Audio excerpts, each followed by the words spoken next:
Sans tawhid, il n'y a pas d'islam. Et si dans ce que vous avez compris de l'islam, il y a du shirk, alors sachez que ça, ce n'est pas l'islam. Peu importe le nom que vous donnez à ce que vous pratiquez. Même si vous l'appelez islam, ça n'a rien à voir avec l'islam. Et malheureusement, combien de musulmans aujourd'hui n'ont rien compris à l'islam, malgré qu'ils se disent musulmans, malgré qu'ils prient 5 fois par jour, malgré qu'ils vont même parfois faire le hajj, et qu'ils jeûnent le mois du ramadan chaque année, et qu'ils payent leurs zakat, mais tu les vois malheureusement adorer des tombes, prier à des morts, demander l'intercession aux saints, et parfois chercher la bénédiction des tombes. Et pour eux, c'est ça l'islam. Alors que ça, c'est la base de l'idolâtrie et du shirk. C'est ce que tous les messagers ont combattu et ont interdit. Parce que lorsqu'on dit La ilaha illallah, ça veut dire quoi? Ça veut dire il n'y a rien qui mérite d'être un ilah. Et c'est quoi un ilah? Un ilah, c'est ce qui est ma'boud, c'est ce qui est adoré. Rien ne mérite d'être un ma'boud, d'être un ilah, d'être adoré, excepté Allah.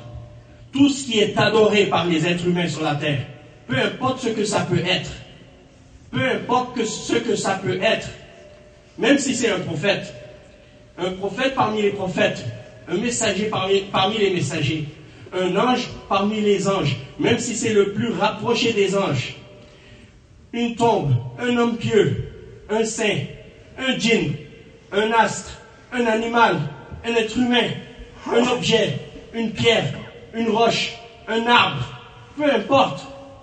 Si vous adorez une chose quelconque ou que vous offrez à autre que Allah une forme quelconque d'adoration, eh bien vous êtes tombé dans le shirk avec Allah Azza wa Jal. Vous brillez à cet objet ou à cette personne ou à cette chose, vous avez commis le shirk avec Allah. Et c'est à ça que tous les messagers ont appelé. Aujourd'hui, parmi des gens qui se disent musulmans, il y en a qui combattent le tawhid. Et ils se disent musulmans.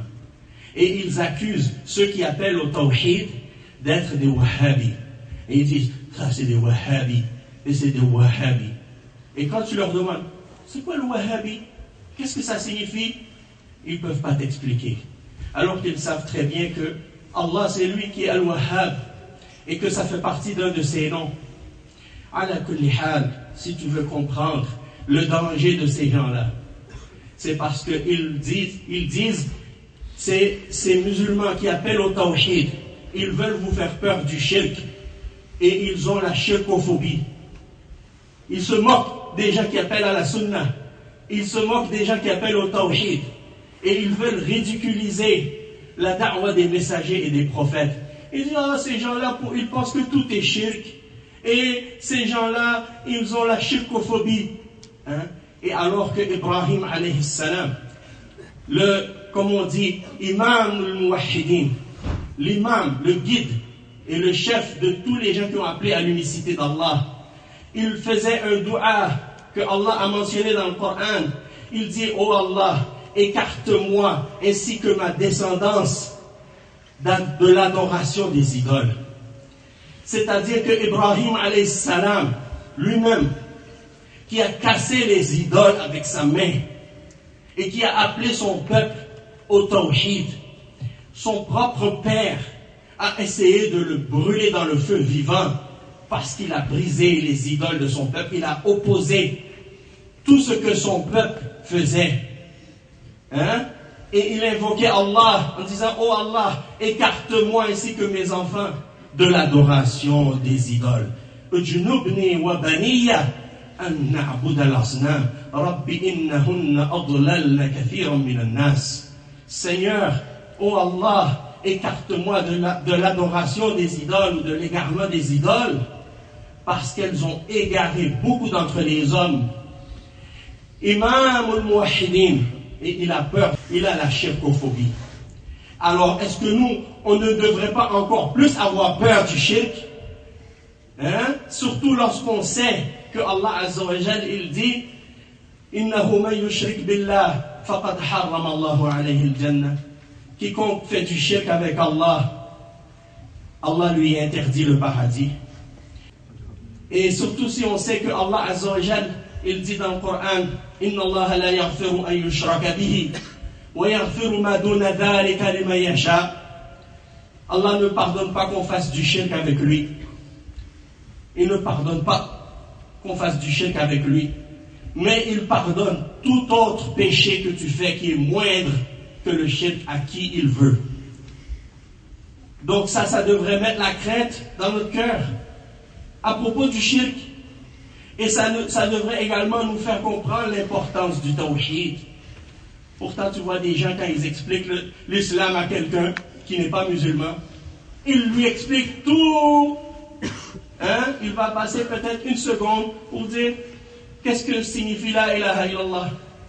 Puis il va prendre 1 heure pour expliquer la salat, 1 heure pour expliquer la zakat, 1 heure pour expliquer le jeûne du ramadan, 1 heure pour expliquer le hajj, et 5 minutes pour expliquer la ilaha illallah, alors que le prophète sallallahu alayhi wa sallam, il a passé 13 ans à Mecca à expliquer un seul pilier, la ilaha illallah. Et il n'y avait même pas encore les autres piliers de l'islam. Pendant 13 ans, il n'a seulement appelé que as, la ilaha illallah. Donc ça veut dire quoi? Ça veut dire que le tawhid, c'est le plus important dans l'islam. Si tu n'as pas le tawhid, tu n'as rien. Et j'ai vu des gens, même dans cette mosquée ici, qui rentrent dans la mosquée avec des bagues. Sur cette bague, il y a des symboles. J'ai dit, c'est quoi ça? Il me dit, ça c'est une bague, mon cheikh m'a donnée. J'ai dit, qu'est-ce qu'il y a dessus? Qu'est-ce qu'il y a à l'intérieur? Il m'a dit, ça c'est du Coran, mais c'est pas écrit avec des lettres normales. Ça c'est un niveau plus avancé de la compréhension de l'islam. J'ai dit, quelle connaissance plus avancée? Est-ce qu'il y a une connaissance plus avancée que la compréhension du prophète sallallahu alayhi wa sallam et que la compréhension des sahaba? J'ai dit, enlève cette bague. Il dit, non, jamais, je ne peux pas l'enlever. J'ai dit, ça c'est du shirk, mon frère. C'est de la sorcellerie.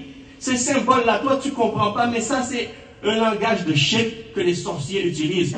La personne qui se donne le nom de shirk, si elle ne respecte pas les principes du tawhid et de la sunna, et qu'elle n'appelle pas au Coran et à la sunna, ce n'est pas un shirk.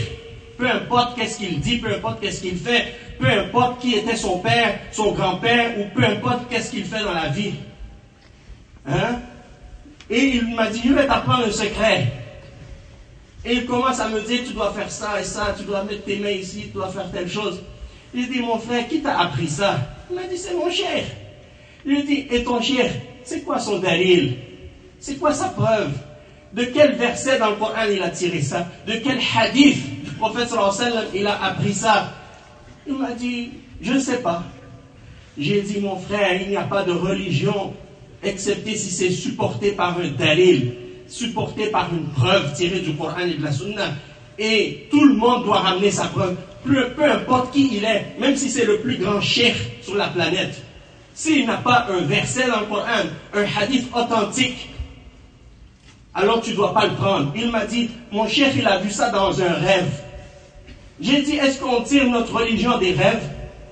Et le prophète sallallahu alayhi wa sallam, lorsqu'il est mort, avant de mourir, il lui a révélé le verset. Al-yawma akmaltu lakum dinakum. Aujourd'hui, j'ai complété pour vous votre religion. La religion, elle était complète avant la mort du prophète sallallahu alayhi wa sallam.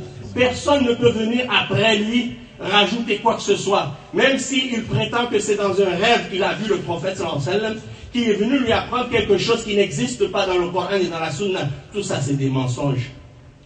Prenez garde à ces gens-là qui combattent le tawhid, qui combattent la Sunna, qui appellent à la bid'a et au shirk, et qui prétendent être des shuyukh, et qui prétendent appeler à l'islam, et qui, en réalité, sont des ennemis de l'islam.